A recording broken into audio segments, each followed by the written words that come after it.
thank you, the thousands of people who are on here at any point just despairing, basically, at my ability to use this properly. I'm just going to see if I can get the amazing Peter de Jersey back. One sec. Let's see. Are you there, Peter?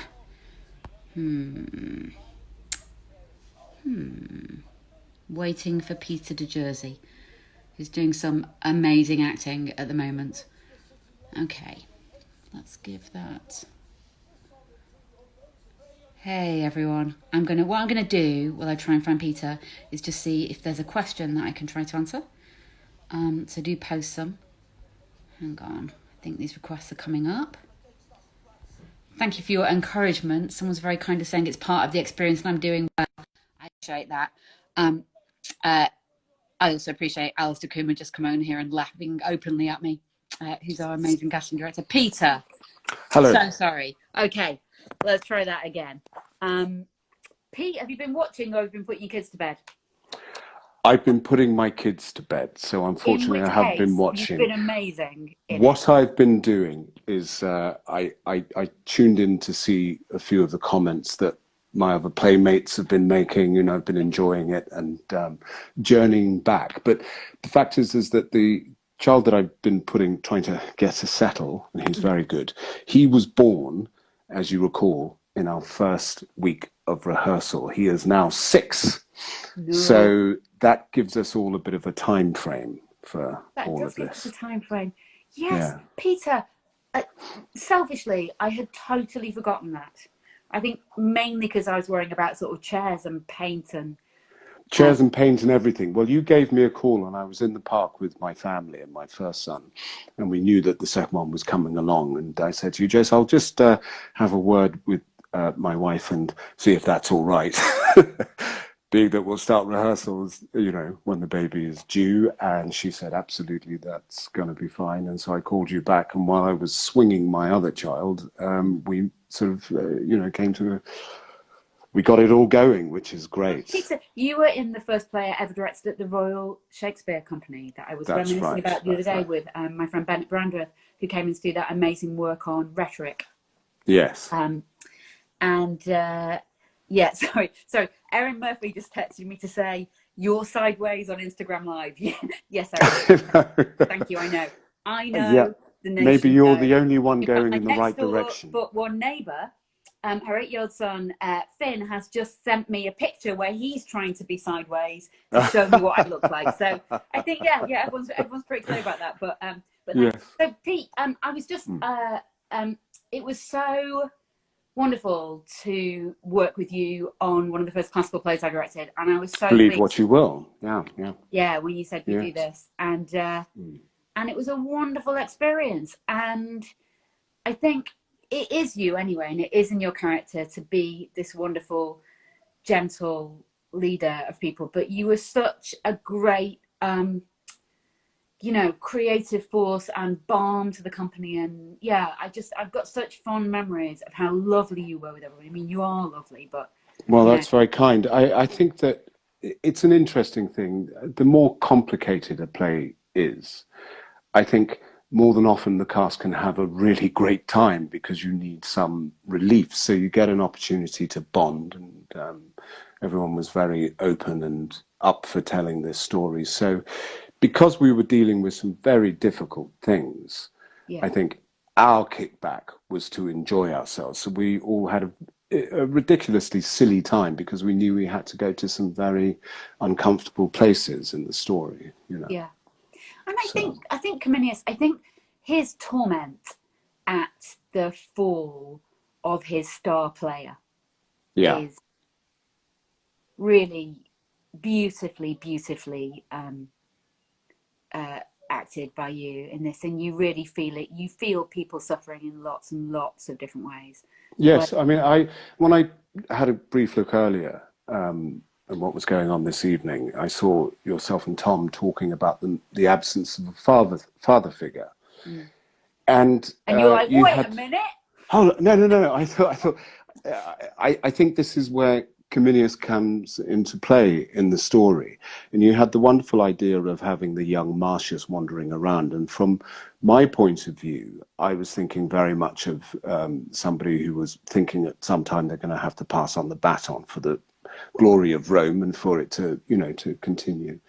Yeah. And I used to take the images that I would see on the stage of the young Marcius, the son, and I'd make him Coriolanus, and it would be my first images of him. Yeah. And I'd sort of build on that throughout. And so whenever I was working with Tom, I'd always have this image of a child in the background. Yeah. And I can't remember the name of the philosopher, but I think that Comenius understands the nature of Marcius, that he's quite a fiery personality, but he thinks and believes that he's going to be able to shape him. And I think there's an opportunity there to shape him. Many of his mentors do. But I can't remember which philosopher said it. It said the human character is very much like a charioteer trying to control two horses pulling in different directions. And I believe that Comenius saw in Coriolanus a potential great leader with rough edges that needs to be guided. Yeah. I think that's beautiful. That charioteer image is fantastic, Peter, and it's exactly that kind of classy analogy that makes you so joyful to rehearse with. Well, I just think if you're going to be a leader, it takes a great deal. And not all of it's going to be pretty. And I think this is what Shakespeare examines, We ultimately it will come down to, so I think of a quote from Martin Luther King, we have to live together as brothers or die as fools. Yeah. Who we choose as our leaders, we have to answer for that. And I think that for Comenius throughout this story, he sees great potential and is hugely disappointed with the outcome, and is sort of devastated by it all, really, because what could have gone so well turns out to be a great tragedy, really. Yeah. So I think that's right. I think that's so cute, Pete. And this is so great. This moment. I'm so pleased that you're on Instagram as this moment is playing out. Films in the same place as me. Just you're suffering at being unable to recall him to the father that you've been for him. Yes, I mean, there's later on the stuff when he's turned away by Coriolanus, and he says to him, he reports back and says, he's going to unleash such a terror as was never seen before. Yeah. And we cut to a little while earlier, and you're saying that he's elected this man to be the next leader of Rome, and I love the line, all is his. His actions, he turns terror into sport, so he knows he's dealing with someone who is completely dangerous. And And his all that's going on with the tribunes, who Comenius has dealt with. I have served Rome. I think he's taken knocks, and he sees what's happening to Coriolanus and hopes that he can pull him back from the brink, but it's not to be. Yeah. Spoiler. Right. I might be. I'm just going to go and see. I think if that's okay, Pete. If I can grab Tom back, and I'm very much hoping we can get a couple of other people on. And the play is hurtling towards its conclusion. It's so wonderful to see you. Lovely to see you too. Just to share something with everyone. Everyone asked, what's your favourite point in a play? I think it was when you told us in the second half we wouldn't be sitting at the back. Oh, mate. Oh, I tell you, we should get Elliot Levy back, because there was some shit going on in that lineup. I don't know if you I think what happened is you sort of developed a kind of weird communication by vibration. When you were sitting there very generously watching the scenes that were taking place in front of you, which was great to watch and to enjoy everyone's work. I can only continue to apologise for keeping. Don't apologise. It was a strong theatrical image, and that was Rome. We were the observed of all observers. So. Yeah, great image, shit job. All right. I'll see you soon. Take care. See you soon. Thank you. Bye. Take care. Bye. Okay, everyone. So, I am going to just see if it's possible. Let's see who's there. Do we have Tom Hiddleston still there? We do not. So, Tom, I'm sure you're still watching. Jump back on and I'll try and jump you back in. And in the meantime, while, oh, is that you there? You've just popped up. No, that is, I could get better at this. I could get better at it. I feel like, because what's happening is, no, there you are. I've requested you, but sometimes that works and sometimes it doesn't. So let's see if you're going to pop back on. Do I have any tips how to overcome nerves as a drama student? I'm sorry. Have I ever written a book about theatre? I have not written a book about theatre. I probably should be doing that during lockdown. Tom, there you are. Hi. Hello. Brilliant. Someone's just saying, I'm like the David Attenborough trying to find the elusive bird that is you. That is really beautiful, and I feel like people are just probably getting into metaphor. The National Theatre says I'm doing so great, Josie. So that's very encouraging. Thank you, National Theatre. I loved what Peter was saying about. Beautiful, wasn't it? Yes, all of it. Yeah.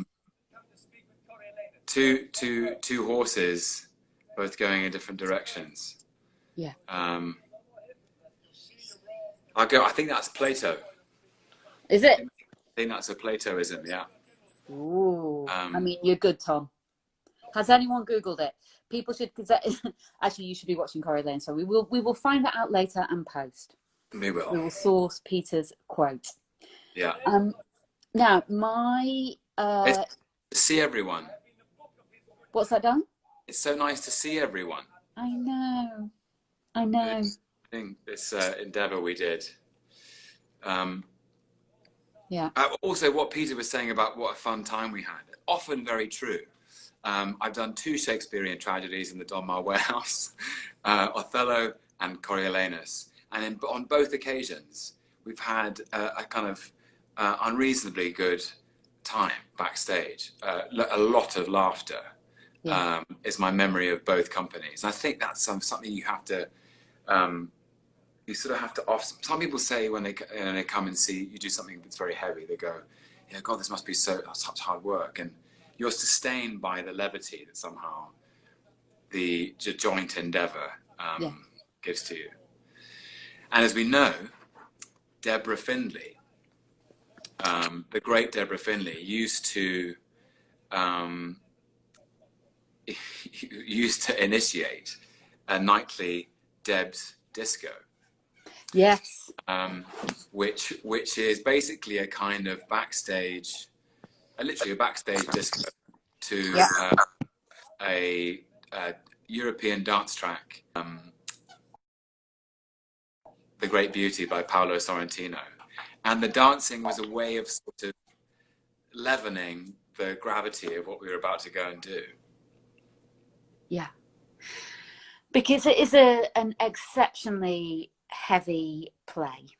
And it's going into this final straight now.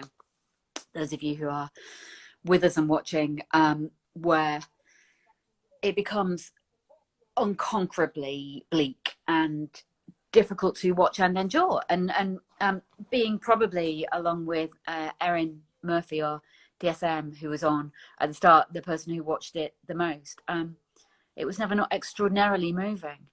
And we're about to go into the bit of the play where Menenius, who is your great ally, in a different way from Cominius, played by Peter de Jersey, who we just saw, to an extent your father figure, is tormented at the entrance to your treacherous camp. You know, he's mishandled, and he's going to come in and plead with you. Someone's just saying on the comments, Tom, smile. He can't smile while he's thinking about it because it's so sad, this scene. I love the there's a line, and Mark delivered this so beautifully, is Menenius, Mark's character, is so believes that he has the constancy of Marcia's affection, that he might be rude or unreconciled with people he doesn't know as well, but it's Menenius, it's his uncle, it's family, it's his people. Yeah. And he is rebuffed with such extreme coldness and such extreme cruelty. And the poetry Menenius has here is some of the most eloquent in the play, which expresses both Menenius' shock and what's happened to the soul of Coriolanus. Which is, he says, after this scene, he says, he's changed from man to dragon. When he walks, he moves like an engine, and the ground shakes before his treading. Yeah. And that image was such a great note for me from Shakespeare, which is in a pre-robotic, in a kind of pre-machine age, in a pre-industrial age. It's an industrial image from Shakespeare, you know. But they don't have engines, or they don't, you know, that this man has become a machine. Yeah. Something without feeling or sentiment, without compassion, without empathy, without any human softness. Yeah. At this point, and it's such a. And he hardens and hardens and hardens, doesn't he, until the conclusion? Yeah. I mean, I'm just looking at Mark's face here, which is a sentiment that's born in its own version by Peter de Jersey when he comes back to relate in an earlier scene that he couldn't persuade you. It's that awful realization that someone you love so much you cannot change, and whatever has occurred between you is irrevocable and can't be fixed. You know, I think it's funny, actually, I was thinking of this moment between you when I saw you in Betrayal, because I think that one of the things that you as a cast embodied so poetically and beautifully in Jamie Lloyd's fantastic production was the idea that something occurred that could not be fixed, and what the consequence of that was. And people incapable of the correct kind of communication, which would engender forgiveness. Yeah. And reconciliation. Yeah. You know, what's the breaking point? Yeah. This Martyrs has wings, says Menenius. There you go. He's changed from man to dragon. It's such a powerful image, isn't it? Yeah. That he's somehow corrupted his soul with such an intensity of internal fire. You know? The brilliant Robert Hastie, who is the associate director on this production, now on Sheffield Theatres, and I actually sat together for a week with the play, and Rob, mainly, me a bit, but mainly Rob, did something which it takes a very skilled cutter of Shakespeare to do.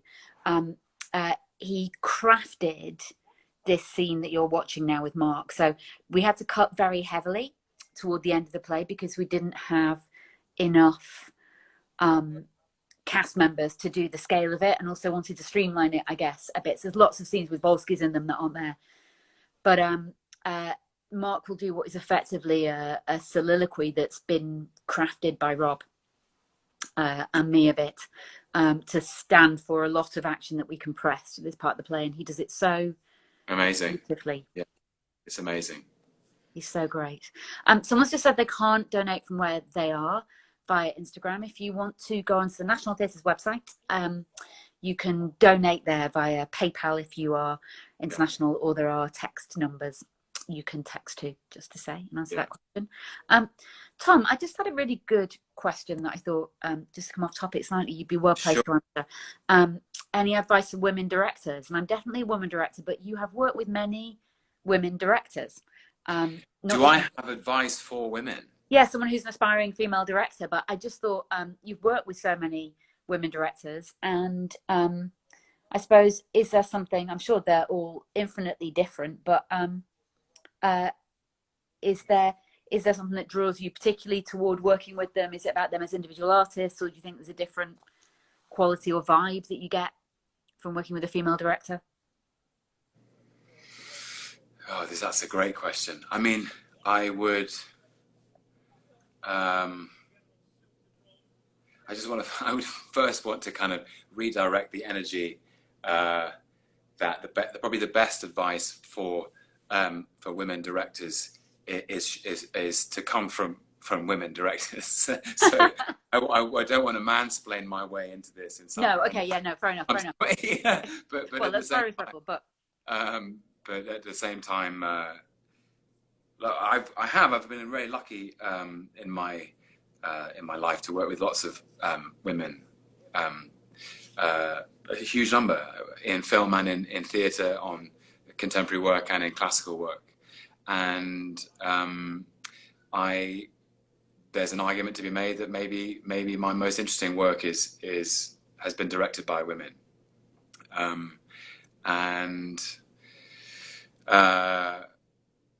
I don't know. I would hate to generalize about. Absolutely. And I'm wrong to pull you toward a generalization. That's you're right, Tom. It's just I think the experiences have been wonderful. I mean, including with you, Josie. I'll be honest. Like it's I've had really because while you were off this Instagram live, I was having to do this so I could charge my phone. So like, I'm clearly not that great at directing.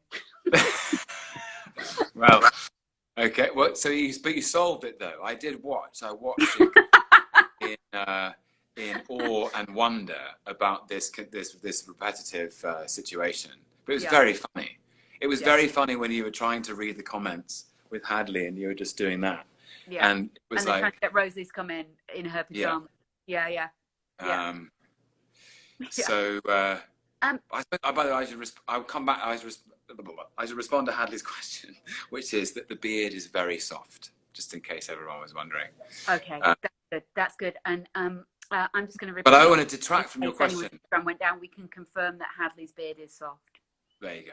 But do I have advice for women directors? I suppose my advice. I'm very hesitant to give advice, often because I believe that most people like to find their own way. But to that end, if I had any advice to give, it's to how best to say this, to just be as true to yourself as you can, because there are, and I'd say that to anyone who is an artist, is that the more honest and authentic you can be about your own personal experience of being alive, the more likely the specificity of that experience will connect with somebody else. And so not to try to bend or shift or change or just be honest about what you want to say, and say it as loudly as you can. Tell the story that you want to say. I'm curious, what advice do you have for women directors? I mean, that I think what you said is the Shakespeare version of that, isn't it? Is to thine own self be true. Yes. And I think it's and it must follow as night the day, thou canst not then be false to any man. Romping in with another 12 points there for completing the quote. So I think yes, and I think for me anyway, it takes a long time to work out who you are and how you want to articulate that, and sometimes you're doing that through your work. So sometimes a call to authenticity with yourself can actually generate confusion as much as it can clarity. So it's okay to say you don't know. It's okay to be uncertain. It's okay to be in a rehearsal room and to know that from your authority can come the response, I don't know what we're going to do about that, let's work it out. And sometimes the expectation that's put on you is to, as a woman, is to deliver and to be efficient and to be perfect and to get things right.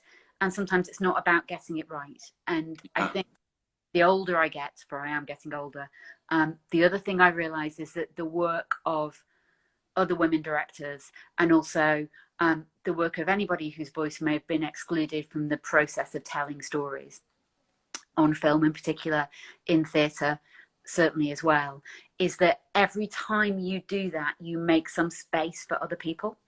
And that's a powerful thing. So actually, even if you don't feel like your endeavour has ever completely succeeded, because you never do when you do a play or direct a film, or anything, you never go, wow, I aced that. You know, you'll always have that voice in your head that goes, it wasn't right. Know that part of what you're doing is making space for people. So that's great. Yeah. Say that. Massive shout out to all the other women directors as well that you've worked with. Amazing people. Joanna Hogg, Thea Sharrock, Susanna Beer, Hetty MacDonald, Aisling Walsh. Hang on. Who's directing your current thing? Who's that? Kate Herron. Kate Herron. Kate Herron. There you go. Herron directing Loki. There's that small boy finally getting an opportunity to act, not paint. Yes. That's good. I am unfortunately drawing a terrible blank. I know there's more which I feel awful about, but I don't have my... They don't mind, I'm sure. Okay. Okay. Here we go. Final straight, yeah. This is it. This is where he's trying to shore up his reserves of obstinacy. And actually he can feel it. So Marcius knows he's isolated himself, and he's so stubborn in his refusal to accept any desire for reconciliation from Rome. And he now knows this is his biggest test, which is at the arrival of his wife, his son, and his mother. Yeah. And it will be very hard to turn them away. And you can see himself almost kind of, he sort of stores himself up with a kind of coldness, as if to fortify himself against compassion. Yeah. But it's going to be a big challenge, because if Coriolanus is a man of honor, how honorable is it to turn your mother away? Yeah. And this is, I don't know, there's all the humility which he has lacked for the whole play is starting to rise, I think. Yeah. And maybe he's starting to feel the shame and the consequence. I keep coming back to this word consequence, by which I mean, in life, you do something and there is a result of what you do. And Marcius seems to be unaware of the result. He just doesn't think about consequence. What's going to happen if I say this? What's going to happen if I do this? He just does it. And in this scene, he's starting to become aware of the gravity of the consequences of his actions. Yeah. Which is why I keep talking about his lack of capacity to self-reflect, which my rather nerdy Shakespearean brain starts to go, in so many of his tragedies, the protagonist is allowed to soliloquize, is allowed to talk to the audience and think things through. Yeah, Hamlet mainly goes, hang on a minute, can I just have a think about this? Wait, let's all just wait and think about this for a second. And Hamlet's great source of shame is that he says at one point, I'm thinking too much. I'm not doing enough. Yeah. And he's almost tortured by the doubt of it. Coriolanus has no doubt. He only has certainty. Yeah. Yes. Okay. I'm going to try, Tom, just because we are very close to the final straight, aren't we? I'm going to jump out from you and just really quickly see if I can say hi to Sunita, who was the fourth backstage. Oh, Sunita. Is that all right? Let me see if I can do that. But do Sunita, that thing where you're Sunita ready to the come back hero in of this because you don't want to production. miss the end of the play with you. Okay, So, Sunita is our company manager and responsible for everyone and everything. yeah. And she wears more hats in terms of the job she did than any other person in this company. Okay, I'm jumping out before Deborah Finley cracks you. Okay. Sunita, are you there? Let's give this a go. Where are you? Where are you? Let's hope this works. Sorry, there are so many people trying to jump in. Can't see you, Sunita. No, this is too bad. I can see Alistair Coomer. Can I bring in Alistair Coomer? Just quickly. Waiting for Alistair Coomer. Alistair Coomer, who's having the production. Oh my God. And I'm not Sunita. That's so funny. Sunita, I can't find you. I'm so sorry. Use this quick pause when I'm saying hello to Alistair Coomer, who used to be the casting director of the Donmar Warehouse, who cast this production, who cast my first movie, Mary Queen of Scots, and who is now the head of casting at the National Theatre. Wow, you're so impressive. I know, sorry. Sunita's much more interesting than me. No, but Alistair Coomer, what do you want to say to actors who are just graduating drama school and who are aspiring during this period of our theatres being locked down? I have not prepared you for this question. My heart's with you. I mean, it's really hard. The one thing that the whole training's been leading up to has been taken away from you. But myself and a lot of my colleagues are trying as hard as possible to watch what you're doing online as well. And I know a lot of your schools are doing brilliant work around that. But don't be downhearted. It's a long game, and you know, it's going to be a tough couple of years. But I think the industry will really, really rally around you and really know how tough this moment must be. So I think don't be downhearted. Play the long game, and be optimistic. We'll look after you. Yeah. Alistair, that's so beautiful. I'm going to just end that there because you're not going to top that. I mean, you might, but you know. All right, look. I'll speak to you soon. Thank you. Bye. Bye. Right, Sunita, come on. We can do this. Where are you, Sunita? There you are, there you are. There you are.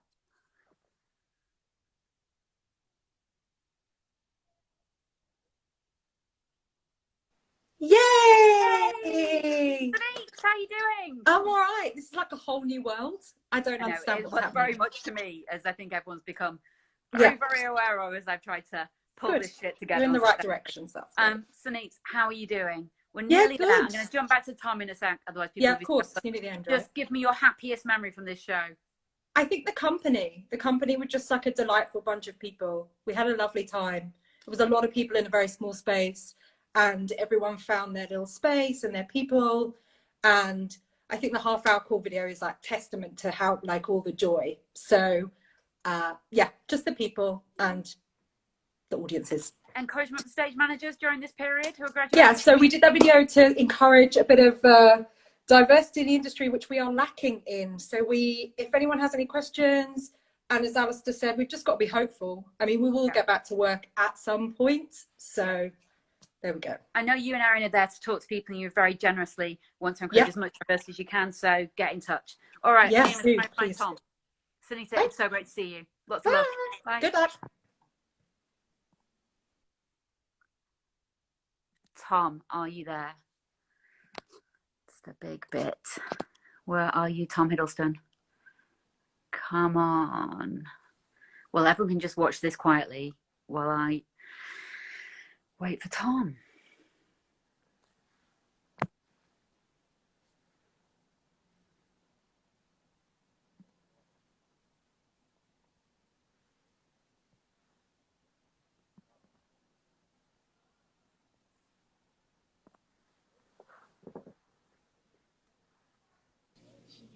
Hi. Hey. So good, this bit of acting. I sort of want to sit in a bit of respectful silence.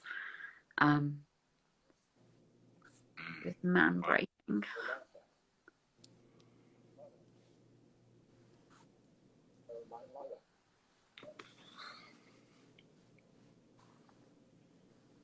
Mother.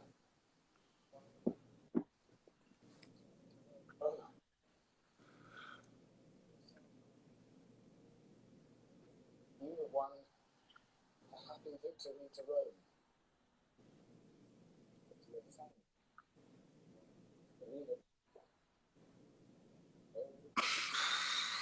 It's quite hard to watch. That's all. Quite difficult to weird, So very weird, very it's weird also for me. it's also your endeavour, because what does this mean? This means Oh, it's the final reconciliation. It's the final kind of catharsis of this great theme between mother and son. This hard man who's become progressively harder for 3 hours suddenly softens and weeps.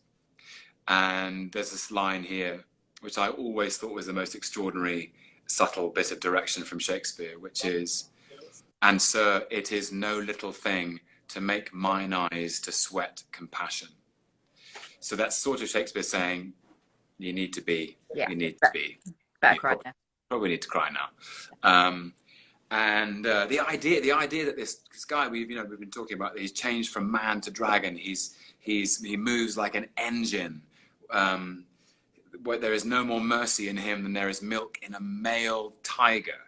The image of a male tiger does not conjure up an image of softness or vulnerability or open-heartedness or empathy or anything. It just is ferocity and power. And suddenly you have a warrior machine,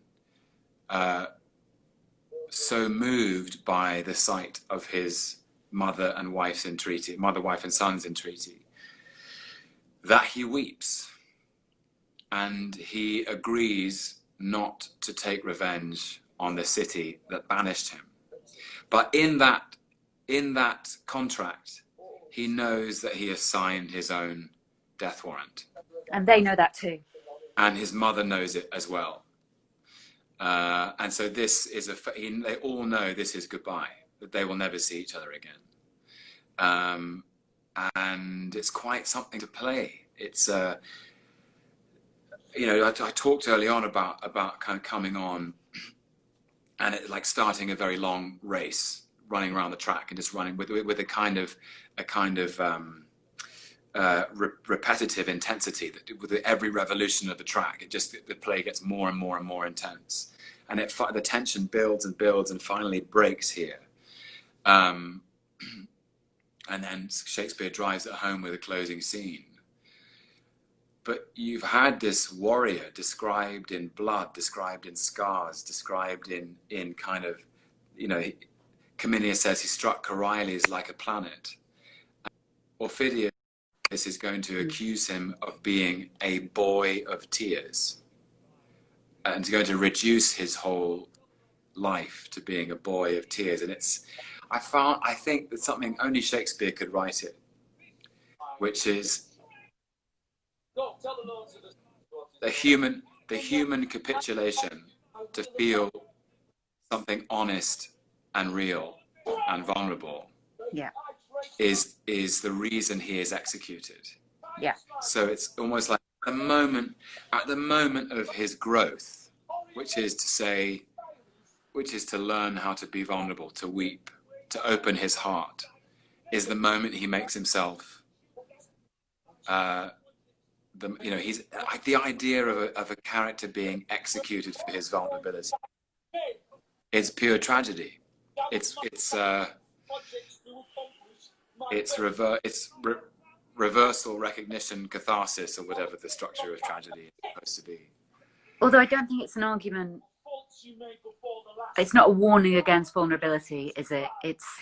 No, it's actually I think a championing of vulnerability. It's what makes it so sad. Yeah. And what's coming up? If he had softened earlier, he may not have suffered the same fate. Yeah. But he was so proud for so long that to withdraw now is to seal his death warrant. And what's extraordinary? Also, sorry. No. Talking before about women directors, and because I am not a man, I think one of the ways in which I was able to look at this play is about the demands that some societies make on men, you know, and how much they require of them when they ask them. And of course, the world has changed now. We ask this of women as well, but when they ask them to fight and to be hard and to be cruel, and to be invulnerable and to suppress their feelings for the sense of something that they're meant to be, that is unattainable without the potential of the horrible sacrifice and genocide, actually, that Coriolanus calls on when he goes over to Ophidius. Wow, this is heavy. Sorry, people. So there's this awful death. Let's talk about this practically so people aren't worried about you. When I was looking through my photos in my iPhone of this period, I saw one where we did this test of what's about to happen to you, where you are suspended upside down. And it has our producer, Kate Pakenham, and general manager, Joe, with their faces doing this as they look at the test in the stalls of the Donmar. I mean, it was a funny one. We were all worried about it, weren't we? We were all worried about how long can you suspend a human being upside down by his ankles? And we're about to find out. It was such a weird sensation every night. It was almost like, inside myself, of course, I was, aware of the power of the scene and everything, but inside myself, it was almost a relief. It was almost a relief for it that the story is over. You didn't have to do another big emotional beat. That whatever was required from me internally to give this amazing story shape and meaning, it's over. The rest is silence, or whatever it is. And just hanging upside down, minding my own business is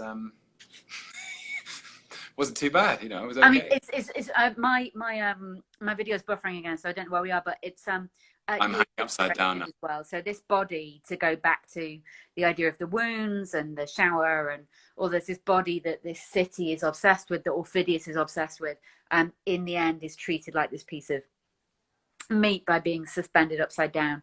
And you sort of really, this is grim, okay, but you really felt the warehouse at that moment as well, I think, in a sort of powerful, awful way. Yeah. Oh yeah, no, mine's come back live and you are twizzling. I think I'm practicing the twizzle or not, so you weren't too spinny. Technical term. Yeah. Well, there's like at a certain speed that would be funny, wouldn't it? So. No, yeah, you wouldn't want to be like, it wouldn't want to be too much. Yeah. No. It would be silly. Yeah. Yes. And amazing kind of synergy of cast and company. Because I actually was wearing a very complicated harness underneath my costume. So that when Dwayne comes over he clips me in. And actually the weight, I'm being pulled up by my hips, not by my ankles. Yeah. I think if I had been pulled up by my ankles, I may have damaged them significantly. Yeah. And having everybody, Dave in the, I'm just going to say it's ended, so there is lots of applause going on. I'm following the YouTube comments and I'm following your comments and people are applauding, and I'm just going to take my own applause for all of the actors. There we go. We'll get a curtain call. My applause to you. And my applause to everybody who made this possible, everybody behind the scenes, the crew, the house managers, people front of house at the Donmar, the producers.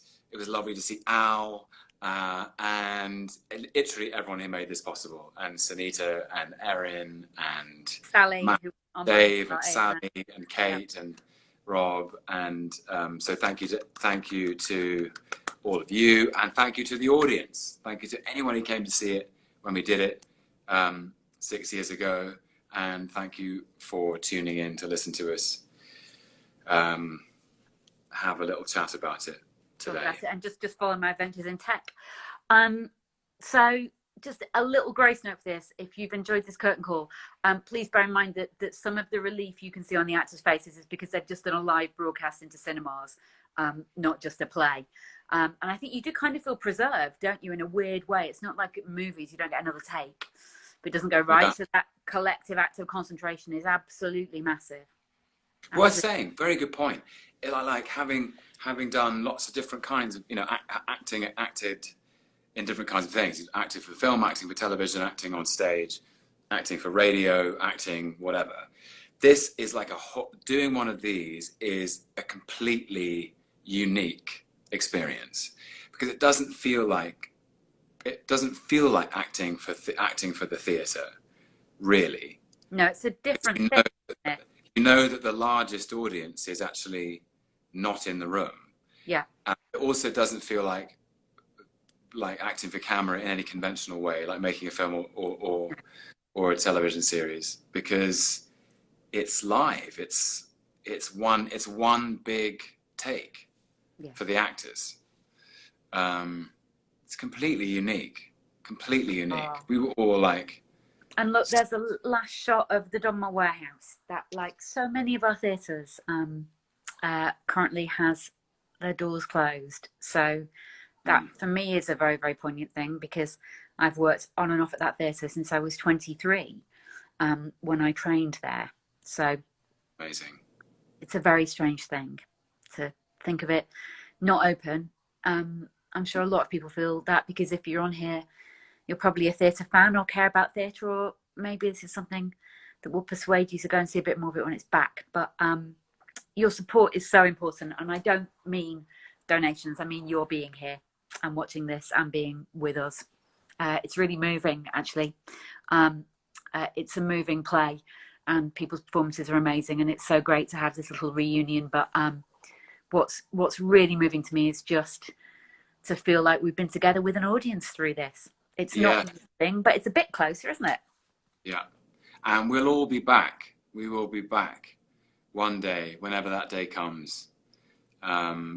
We have to believe this strange moment is temporary. And, talking of the ancient classical cultures, the Greeks and the Romans, people sort of think of the contemporary sense of theatre was invented in 2,500 years ago, and theatre isn't going anywhere. I think we'll be back. We'll be back with streamers and balloons and celebrations. Yep, we will. Tom, do you want to do, just for these brilliant people who've watched, I will quickly bash through a couple of questions just to see if there's anything. Yes. Is that all right? Should we Yeah. do that? Just to say. Yeah. Do we have to do, we don't have to do anything else? No, we do. Yeah, but in a little bit. Okay. Yeah, there's just one. I want you to do 2 questions for me. How do you overcome your nerves on stage? You never do. You just get used to kind of, you just get used to them. You just go, oh, there you are. Hello, nerves. You're coming with me because we've got no choice, and you might be useful. The truth is, I think maybe somebody brilliant, like Judi Dench told me once, you never stop getting nervous, and you need them.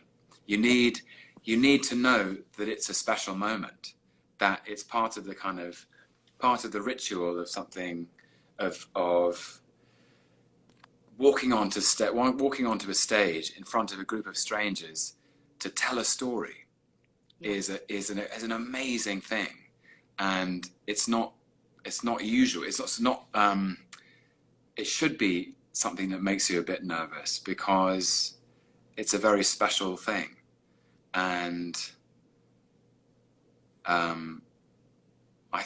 so I don't ever really kind of make peace with my nerves. I do always have them. I know it sounds strange, but people think I don't, but I've been doing this for a very long time.